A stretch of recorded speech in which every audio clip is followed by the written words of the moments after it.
huyo ni Ibra. Ni kukopi na kupesti. Moja kati ya vipaji vikubwa ambavyo Tanzania tumebarikiwa ni hichi cha Ibra.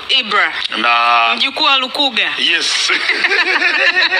Yani yule yeye ni mjukuu kwa sababu sisi kama watoto wa Lukuga na Ibra ni mtoto wenu. Yes, sasa kazaliwa na kona sisi. Okay. Yes, so ni moja kati ya vijana ambao talenti yao ni kubwa sana na Mungu amewajalia sauti na uwezo wa kutunga na kudondoka na midondoko ya aina yoyote.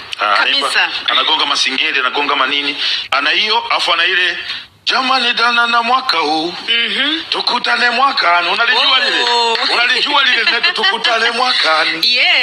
So ni kipaji kikubwa na this time naona kama yuko kwenye heka tunasema yuko kwenye migongano, misuguano, vuta ni kuvute na lebo yake ya Konde Gang kabisa.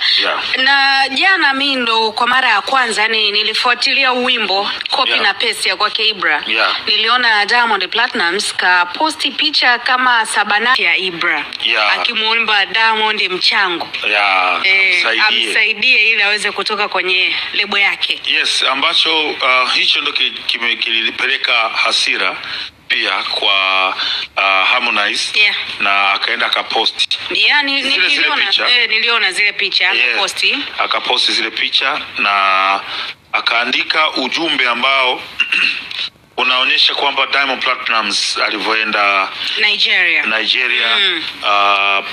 hela za kulipia ile private jet ametoa eti $10,000 tu. Diamond katoa $10,000. Alafu hiyo yeye aliongea kwa njia ya kutaka kuonyesha kwamba Diamond Platnumz hakufanya lolote.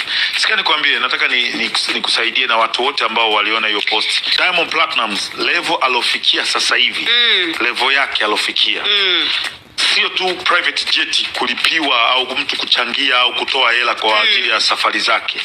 Diamond ukimuita popote unapomuita anaangalia ni wapi na anakupa masharti ya kuja hilo eneo ambalo wewe unataka yeye aende. Narudia tena, Diamond Platnumz ukimuita sehemu anaangalia ni sehemu gani unamuita na anakupa masharti ya hiyo sehemu atakujaje. Hiyo ndo level alofikia Diamond Platnumz.